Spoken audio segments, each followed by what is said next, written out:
this is a fiery one for me. I've been on and off meaning to make a video on adjacent topics to this for months, with me even writing an entire script before opting to scrap it twice because I thought it would probably not be worth it. But I can't hold this dookie in my bowels no longer, fellas. See, there's a rather bizarre phenomena that I witness on a nigh daily basis at this point, assuming I'm using some form of social media, so yeah, a daily basis, wherein someone who is a supposed big fan of some series, whether it be a book, a game, a show, a movie, or whatever the hell, will talk about said thing constantly, as a big fan of said thing would do, right? But for whatever reason, most of that fan speak is pure slander. They'll be tearing into their own series so hard, you'd think they despise the damn thing from the bottom of their heart, but no, they're actually still a fan.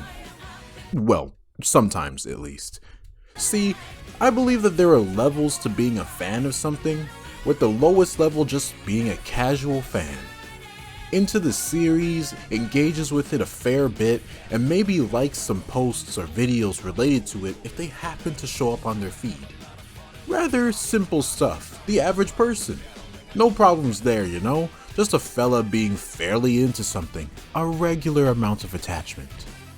Then you have a proper fan, someone that likes to talk about said series a lot, and likely engages in discussions with other fans about it.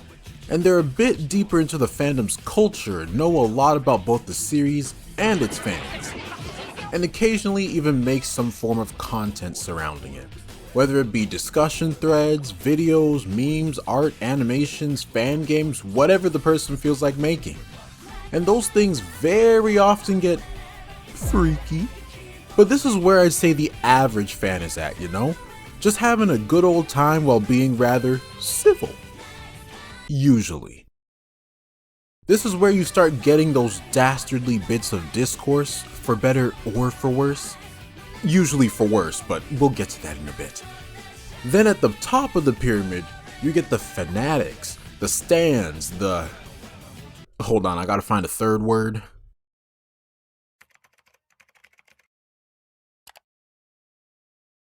Cranks?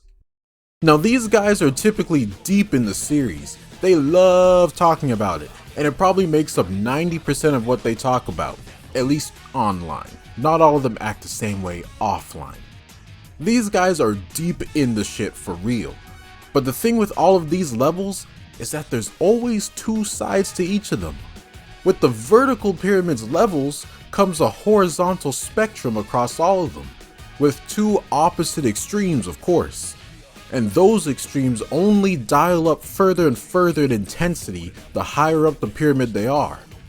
And with that ramping intensity comes increasing levels of discourse. So it's this spectrum at the top of the pyramid that I'm going to be putting most of my focus on here with this video.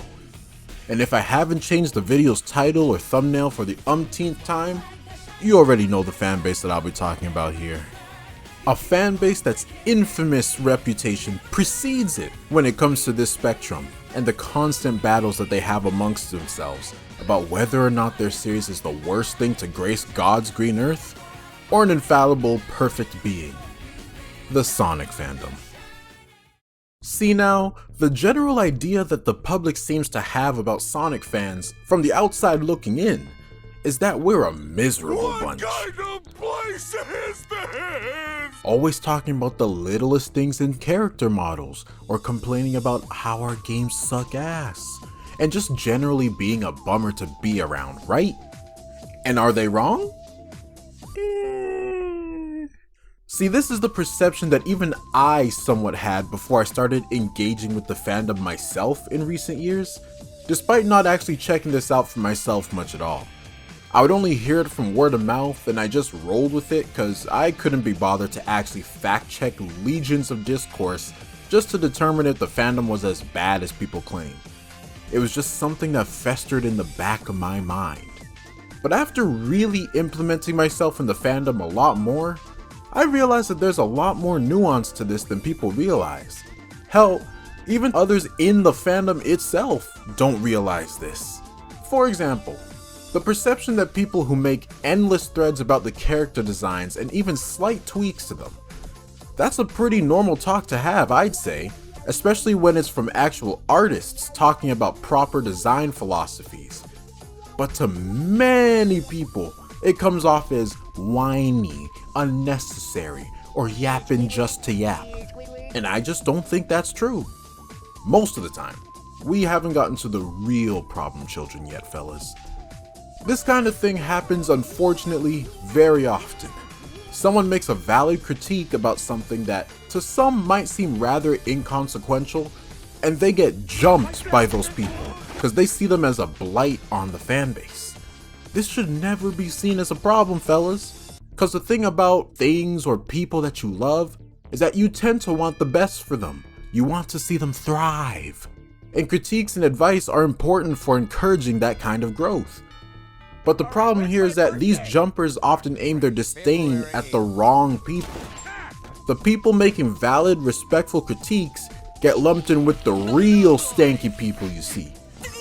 Remember that spectrum I mentioned before and how there are two extremes? Yeah, if one extreme sees any sort of critique or unnecessary discussion as a problem, then the opposite end loves to spread pure hatred and discourse under the guise of criticism or jokes. And they both suck ass. I don't like either of you. That's why none of y'all will be invited to my birthday party. It's gonna have Vanilla, Shigo, and Jesse there. And you'll never know if I'm lying about it, cause maybe I actually am getting mad cartoon cooter. See, a lot of the harsher critiques towards the Sonic franchise from within the fanbase started rising up in the mid to late 2000s, I'd say. A lot of flops game-wise, with a few successes here and there, and this would continue on for nearly 2 decades, unfortunately. This made the fanbase rather touchy, because the franchise itself became a bit of a laughingstock for a long time. With the failures unfortunately outnumbering the successes for so long, it radicalized the fanbase quite a bit, resulting in those two intense extremes I mentioned before. One side got more defensive and felt like they had to defend Sonic's honor no matter what, while the other got increasingly critical of and pessimistic with the Hedgehog and his endeavors. And these two extremes most definitely still exist today, with the vast majority of fans lying more so in the middle of these two. People who can be fairly critical when they want to be, but are still having a rather good time with themselves, and I'd say I fall neatly into that bunch. What I'm saying is that everyone should be more like me. An army of me's would fix every fanbase in existence, not to toot my own horn. But these very vocal minorities are the sparks of practically all discourse within the fandom. And it's mainly the critical side that I'm going to be talking about here today. I have my gripes with the other side being completely adverse to anything critical, and I've said as much already. But they're not the focal point of this video, because I feel like the other extremity has become increasingly rampant as of late. See, it's one thing for the non-critical extremity to call the critical extremity fake fans, and making calls for them to leave the fan base since they seem to hate it so much, and vice versa. But when it becomes a fairly common sentiment even amongst some average Joes, I think there's a talk to be had there. I don't really believe in rallying the troops to attempt to push people out of a fandom just for mere disagreements over fairly inconsequential things. But I gotta say, some of y'all be testing my patience sometimes. This has been an issue already for who knows how long, definitely before I popped back into the fandom, but there were some certain events that definitely jump-started its prominence. See, just under 2 years ago, a statement was made by Sega producer Osamu Ohashi claiming that they wish to match and potentially surpass the quality of Mario in the future. And this statement was said just a few weeks after Sonic Superstars came out, and just got washed sales-wise by Mario Wonder, I'm sorry. Plus, the game itself released to rather mixed reviews, both from critics and fans alike, while Wonder is rather beloved. and this ended up reigniting the flames of the Sonic vs. Mario days of old, but probably not in the same way that it was before. The last two Sonic games released at this time were Frontiers and Superstars, both very mixed games, disregarding the sales success of Frontiers. So a statement like that was an interesting one to make. I can't quite recall the reception to that statement at the time, but I definitely know what it's used for now. To mock Sonic and Sega for even thinking to make such a statement. Sometimes even claiming that Sonic could never be as great as Mario, like it's some sort of impossibility. And you wanna know the best part? That shit's coming from inside the house. This is Sonic fans saying this. With those kinds of statements, you'd think it'd be coming from smug Mario fans. And I mean, some of them might be, not gonna lie. But no, it's coming from our own brethren, bruh. That's Sonic fan speak right there. This exploded as of late, mainly due to the announcements of Sonic Cross Worlds and Mario Kart World. A snippet of actual gameplay of Cross Worlds came out, and people were pretty invested. Reception was good. But the moment that Nintendo shows a slight sneak peek of the new Mario Kart World in the announcement for the Switch 2, suddenly Cross Worlds was utter dog shit actually. The only difference this time being that most of it was genuinely just jokes around this time, just a couple of snides because of the hilarious timing of two kart racers to be coming out, especially after the Mario quality statement from Sega. It was the second time where shit got properly annoying. A beta for Cross Worlds comes out, and from both the people playing it and watching it, the reception was overwhelmingly positive. People were having a blast, laughing it up, and giving their fair critiques here and there. This was a beta after all. Finding out what works and what doesn't is kinda the point. All was well with the world, until the Switch 2 Direct came out, that is. Now that some proper gameplay was shown, and some good things to see honestly, the game does look fun. Suddenly Sonic and Cross Worlds were mega ass. It couldn't just be that both games look good. One has to be amazing, while the other has to be complete and utter doo-doo butter. And don't even try saying that around these types either, because if you say that you like both games and don't understand the point of putting them against each other to such extremes, you'll get hit with either that two cakes meme or the Sonic wants to surpass Mario article in mockery. Again, from other Sonic fans. Like, obviously we know why the two would be compared, but the complete 180 from Cross Worlds looking very promising to a complete waste of time and space, all because of a new Mario Kart being shown, is astounding. And again, no, I'm not talking about the people just making some jabs in jest. I saw some of those as the Direct was going on, and it was pretty funny, I can't lie. I can't trust anybody who can't take a little jab either towards themselves or things that they like, you know? But as the days went on, it started going from simple jest to genuine upset. And even the jokes weren't really all that funny anymore, to be honest. Cause the Sonic franchise itself was getting torn apart from within, not just Cross Worlds anymore.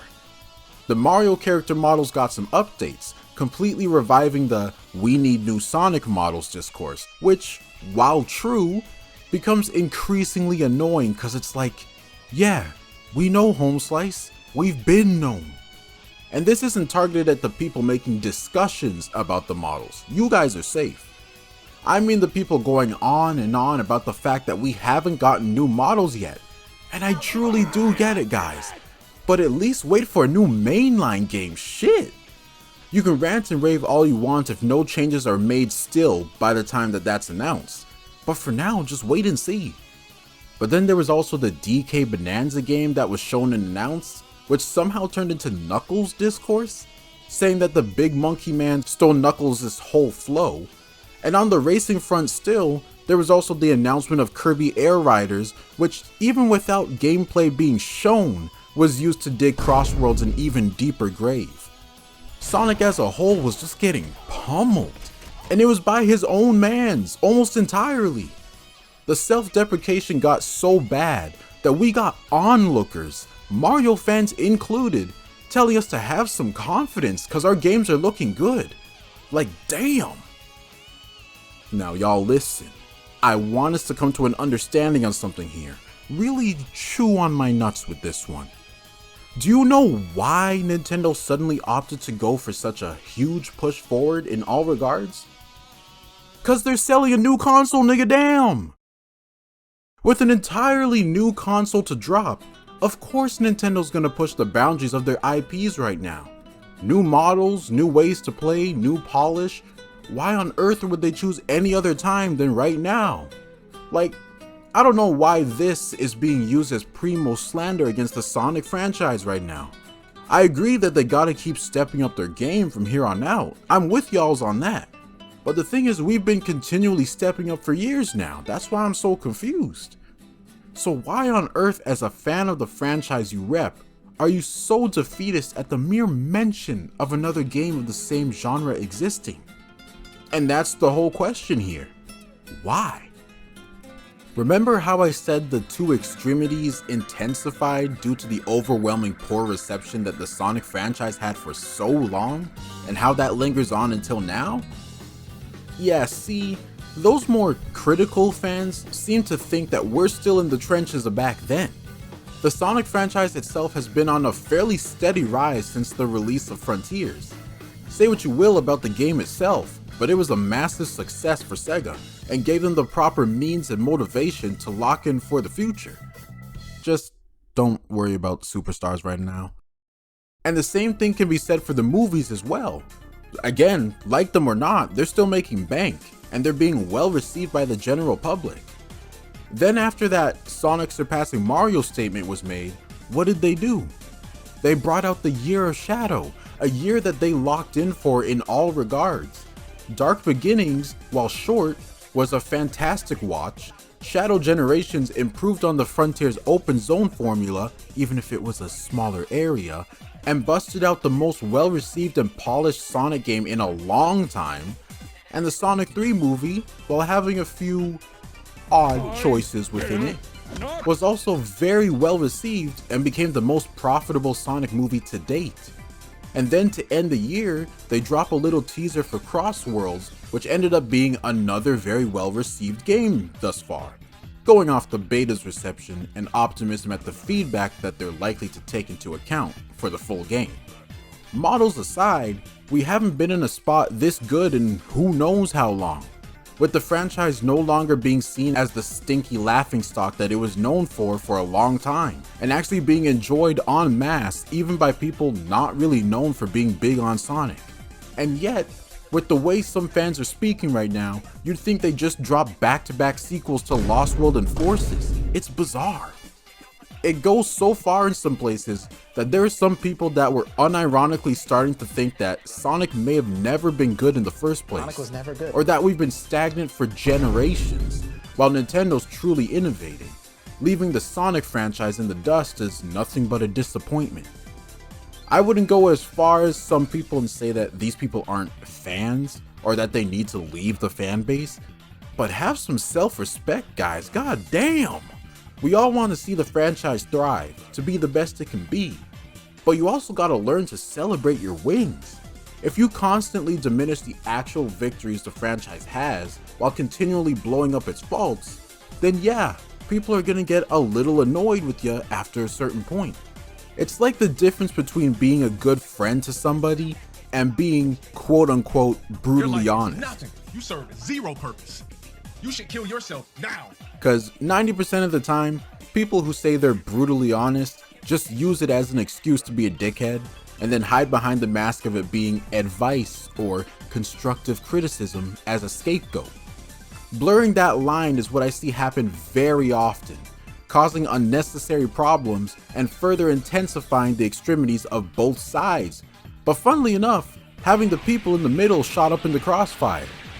The anti-critics get increasingly touchy and start lighting up talks of almost any form of criticism, while the critics see this going on and further perpetuate the idea that toxic positivity is the true enemy of the fan base, and start goading them further, sometimes even partaking in the opposite action, by getting on others genuinely just enjoying something for the simple reason that it's generally considered bad, saying that they're the reason that the franchise can't grow and why it's always going to be slop, just ramping up the cycle further and further.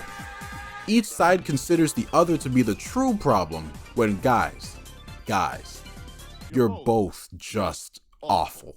It also doesn't help that many critics like to shut down other people by calling them things like bootlickers, shills, or brand offenders for some of the most lukewarm of takes, if it's even remotely positive. Doubly so if you're a content creator of notable size. You can't go around complaining about others shutting down any regular talks if you do the same thing because you don't agree. It's lame, dude. You're lame. I've said it before, not in video form, but genuinely, I'd much rather talk to someone who's optimistic, even unrealistically so, about the franchise and expresses so respectfully than someone who does nothing but doom post at every turn under the guise of criticism. I respect the spine of staying hopeful even when things suck. The only thing is that things don't suck right now. That's why I'm so lost. Look, I know how it feels to see something with great potential handicap itself constantly. I don't mean to toot my own horn, but have you seen me? I'm 6'40" by the way, and 300 pounds of pure muscle, ladies. Oh, you don't care? Oh. Leaping out of even just the Sonic franchise here, we all would love to see the series that we love and enjoy be the best that it can be, and critiques are important for that to happen. You're not going to improve as well if you're surrounded by nothing but yes men, you know? But sometimes you can get lost in the sauce a bit, thinking that you're doing good by spreading out some helpful words without realizing you've been spreading pure venom for a good while. Like with most things, we need a balance here. You veer off too much to one side and, low-key, you might fall off, I ain't gonna hold you. I see it happen all the time, but the Sonic fanbase is probably the biggest fandom I'm a part of that has this be so widespread. Like, dust yourselves off, niggas. It ain't 2017 anymore. We've got good shit coming and good shit that already came. Pause. Personally, I really think that Sonic can match Mario in quality, and even if that doesn't come to be, competition is still a good motivator for innovation and growth, so I encourage it regardless. Just not this doomer nonsense that's been going around. If I see that damn article picture used to mock somebody one more time, I'm fine to find one of you at random and lick your earlobe. What you gonna do then, huh? Yeah, that's what I thought. All I'm saying is, give them a bit more time to showcase what that leap in quality might be. Shit! Frontiers was our last mainline game, and that was nearly a whole 3 years ago. And that statement of wanting to match and surpass Mario came after that. A whole year after that. They made that a long-term goal, not an overnight miracle, dog. Calm down. Let them cook. They've been dropping things of increasing quality for the past while, so let's see if they can keep it up. So basically, what I'm trying to say here, fellas, is Sega, I really need you to lock in with the models for the next mainline game. I can't be put on fraud watch.